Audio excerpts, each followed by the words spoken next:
8 towns, 1 county, and your orders are not going to tell you which one to pick. Here's what it costs you if you get that wrong. You buy the nicest house you can afford, and then you hand 45 minutes a day to a road every day for 3 years. Get it right, and you stop thinking about the drive by about week 2. On paper, you think you're picking a house. Out here, you're picking a road. The house is the loudest thing in your search, and honestly, it's the smallest thing in the decision. We PCS here ourselves, and I'll tell you exactly what I remember about landing here. Trees, that's it. If you're coming from somewhere flat, you get here and you're looking at a sea of trees and you cannot tell where anything is. I had no frame of reference at all. I didn't know where downtown was. I didn't know where anything was because all you can see are trees. So let me save you that part. 8 towns best first ranked on 3 things in a very specific order: gate, commute, and cost. And stick around because there's one town on this list that's exactly right for one family and completely wrong for the next one. 3 things in that order, and the order is the whole trick. Number 1, and this is the one that matters most: which base are you actually reporting to? Because Naval Base Kitsap isn't just one place. You can be at PSNS in Bremerton, which is downtown. You can be at the Manchester Fuel Depot. You can be at Keyport, which is close to Poulsbo. You could be at Bangor, the sub base, which is in Silverdale. And those are all 40 minutes or more apart from each other. So finding out which location you're actually reporting to every day, that is the key to where you put your home. That's the most important thing, I think. Number 2 is your commute, or really how comfortable you are with it. Is it an okay trade-off for you and your family to get a little more space? If you go farther out of that 30-minute window, that's a real question and only you can answer it. And here's the rule I've used since before we ever came here, back when we were in Norfolk. The farther you get off a major artery, the more your commute slows down. Live close to a main road and it shaves off a lot of time. It sounds obvious. Almost nobody actually checks it before they write an offer on a house. Number 3 is budget, and it comes third on purpose. Once you've settled the first 2, then you look at money. And money here is 2 numbers, not 1. That's what you pay to get in, and then there's what it costs you to get back out when the next set of orders drops, because you are going to sell this house eventually. So I rank these towns on how fast they actually move too. Days on market, how many months of inventory are sitting there, whether homes close at, above, or below asking. Right now, the county is running about $582 or so for median price, 12 days on market, and homes are closing right around 99.8% of list price. Hold this against the numbers you hear for each of these towns. Do it in that order, and you're in pretty good shape. Let me show you what it looks like when somebody does it backwards. We had a family, and they did not buy with us. They sold with us later. They picked a house in Manchester, which is basically the far eastern corner of Fort Orchard. And yes, they got a better price. They absolutely did. But it extended his commute by 20 to 25 minutes each way every single day because he had to go from the base down through Gorst into Fort Orchard and then east. That's not a bad house. That's a good house, standing in the wrong place for that family's gate. So before you scroll one more listing, text whoever's holding those orders and get the gate, not the base name on the paper, the actual gate, the actual location they're going to badge into. Everything below sorts itself out once you have that one word. Okay, gate, commute, and cost. Let's start at the top with the towns that solve a gate for you instead of making you solve it yourself. Silverdale first. If I had to hand somebody a town before I knew one single thing about them, except that they report to a gate on Kitsap, it's this one. Not because it's the prettiest, but because it's the most forgiving. The numbers on it right now, about 585 for the median, and that's actually down a little bit from a year ago. 14 days on market, 2.6 months of inventory, closing right around 99% of list price. So it's just over the county median price, and it's a touch slower to move than the county as a whole, which matters if your orders come early. It sits in the middle of the county, well north of Gorst, with Bangor aside and the shipyard below it. So if you've got 2 people working 2 different gates, Silverdale splits the county between them instead of one person eating the entire drive. This is where we landed, and I'll be honest about why. We came during COVID. There were about 5 houses available in the whole county. It was really crazy. So we bought the ugliest house we possibly could in the best neighborhood, about a mile from the gate. And we've spent the last 6 years updating it. Now we sit on a bunch bunch of equity, so it worked out. The honest catch, you pay for the convenience. It runs over the county median and you're living near the mall in the big box corridor. Some people love that and some people can't stand it. So Silverdale is the town I hand people when they can't tell me for sure where they're going to land, which happens way more than you think. Now hang on for this next one because it's the town with the worst reputation on this whole list, and the numbers say something completely different.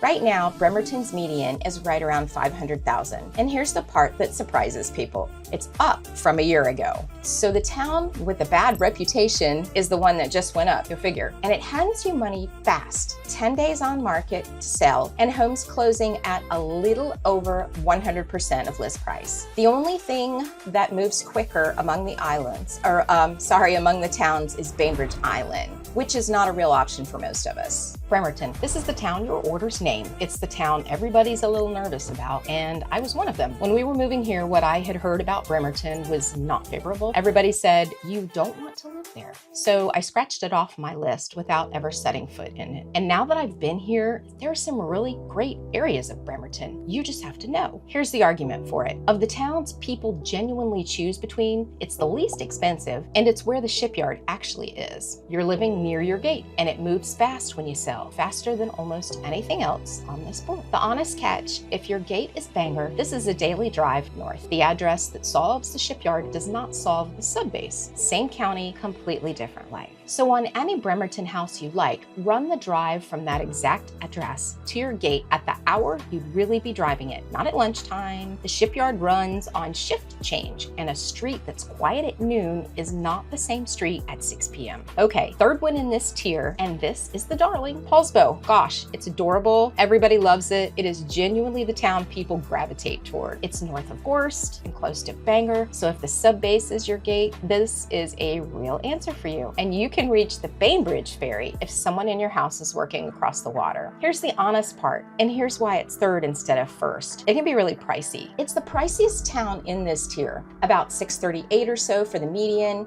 and that's down a little bit from a year ago as well. Read that carefully because it cuts both ways. A softer year is a buying window, but it's also a resale warning in the same breath. It does still move about 11 days or so on market right now, closing right at asking, but go in with the thought that you might have to hold it for a little while. Poulsbo is the one people fall in love with and then find out they can't quite afford, and the market moved in the last year. So ask what that same house, or the one 3 doors down, actually sold for a year ago. Not the price today, the sold price then. So those are the 3 I'd hand almost anybody with a Kitsap gate. The next 2 are interesting ones because they aren't better or worse, they're conditional. Get one line on your orders right and they jump to the top of this list. Get it wrong and they're the most expensive call in the county. Port Orchard. On the map, it's on the wrong side of Gorst. So on the map, it's out. And then there's a boat, and the boat makes the map wrong. There's a passenger ferry from the Port Orchard dock straight across into downtown Bremerton, which is the side the shipyard is on. $2 each way. So if your gate is the shipyard, you can live south of Gorst and never drive through that pinch to get to work. You leave the car at the dock or over in the parking lot, cross the water on foot instead of driving around it. And on price, Port Orchard generally comes in under Central and North Kitsap. So that boat hands you a North County commute without the North County number. On price, it's about $552 right now, down a little percent over last year. And it's the tightest inventory on the board, 2 months worth of inventory or so. So there's not much that's sitting there. 14 days on market, closing just under asking. The honest catch, and it's the whole reason it's here and not first, the boat only saves you if your gate is the shipyard. Report to Bangor and the ferry does nothing for you. And you're driving north through that pinch every morning.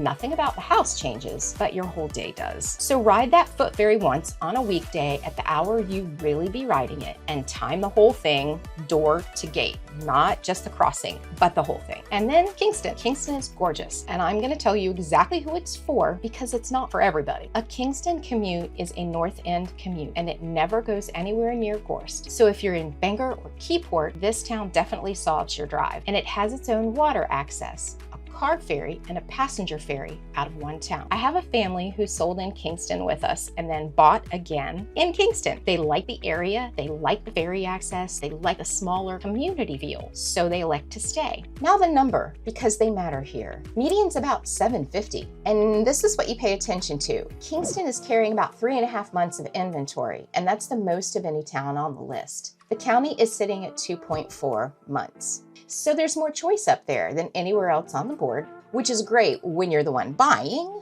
It's the thing to think hard about, though, when you're selling at somebody else's timeline. The honest catch, plainly, there are some less expensive places in Kingston, but it's about 20 minutes outside what I call a really comfortable commute unless you're at Bangor or Keyport. If you're at Bangor or Keyport, you're probably fine. So I'm not going to tell you that Kingston is a good town or a bad town. It is a match, and the thing it has to match is your gate. Okay, everything up to here I'd point somebody toward on purpose. These last three are where I slow down and start asking more questions. Seabeck, it's out on the Hood Canal side. It doesn't cross Gorst to reach Bangor, and it's kind of quiet in the way the rest of the county really isn't. And that's not nothing. I want to correct something, though, that people still believe about this area. You know, if you've been here for a while, Seabeck used to be where you went to save money. That is not the case necessarily anymore. The median out there is running about 647 right now. That's above the county median, and it's above Bremerton and Port Orchard as well. So the honest catch got harder. You're paying above the county median for rural. It's about 2 weeks on market, and it's a drive to everything. So your one-car household is going to feel that every day. Now, Seabeck isn't a mistake. It's a choice, and it's only a good one if you're buying the quiet area on purpose, because you are not buying it at a discount anymore. Now, Bainbridge Island. I'm putting this here because you're going to see it in your searches, and you're going to fall in love with it. The median out there is about 1.3 million, and it moves. 9 days on market, fastest probably on the board. It's just that most of the households this channel is built for aren't in the Bainbridge conversation. Here's what people run into. It's another bridge to have to cross, so they usually count it out on the drive alone. And it is very, very high end. Unless you're looking at a condo, you're generally not finding anything for sale under $900,000. So most people take one look and go, no Bainbridge. Plus, you know, that bridge, I don't want it. Hold it against your own housing allowance early and be honest with yourself. It's not a knock on the island. It's just arithmetic. Okay, last one. Belfair, and just past it, Allyn. I had two families out there about 5 minutes beyond Belfair in Allyn. Both of them bought with other people, and we met later. And they loved their homes, they really did. But there's one highway in and out from the bases to Allyn and Belfair. And they found the traffic was harder, and the gas costs to get out there, it really added up. It's only 20 minutes to the front gate at Bremerton, sure. But the road just isn't 4 lanes, and the infrastructure isn't there to carry the number of people on it. And now let me show you the whole trap in 2 numbers, because this is the reason I made this video. Belfair is genuinely the cheapest area on this board right now, about $455 median price. That's a real savings. I'm not going to pretend it isn't. Now here's the other number. Belfair takes about 23 days to sell. Bremerton takes 10. So you save, you know, $50,000 on the way in, and then when your orders drop, you're going to wait more than twice as long to sell it. And you drove through Gorst every morning to earn that. You didn't buy a discount. You bought a commute twice. People are going out to Belfair because it's less expensive and there are opportunities there. Don't get me wrong, but you've got to understand that that is a trade-off that you're making. So that's the list. Here's the belief sitting underneath it. Almost everybody does this backwards. They fall in love with a house, then they figure out the town, then they discover the commute. Do it in the exact opposite order. Pick the gate, pick the town, and then, and only then, go fall in love with the house. Because the gate is the one piece you don't control. The order's decided. Everything else, the town, the commute, the trade-off, is a choice that you make around that one fixed point. And when somebody tells me that they regret how their move went, it almost always traces back to a call they made before they knew where that point was. So this is for you if you've got orders to a Kitsap gate and haven't picked your town. If you're buying from Guam or Japan or Virginia and closing before you ever land here. And if you already know you're selling on the next set of orders. If you're already living near your gate and your commute's fine, nothing on this list is going to change that. Go watch the commute breakdown instead. One housekeeping note, and then I'll stop with the numbers. Everything I just quoted is where this market sits right now in August of 26. It moves. So use these to compare the towns against each other, not as a price you're going to pay okay 6 months from now when you see this. That'll help. Tell me where I got this wrong. Which town did I rank too high? Which one was I too hard on? Put it in the comments, because yes, I read them, and the next family reading that thread is going to learn something from you that they don't learn from me. And if you want all of this in one place, the gate map, the town breakdown, the PCS timeline, the military family guide to Kitsap is free, and it's the first link down below in the description. Once you've got it down to 2 towns, the next one is head-to-head. Bremerton against Silverdale, gate by gate. Grab your PCS juice, and we'll see you on the next one.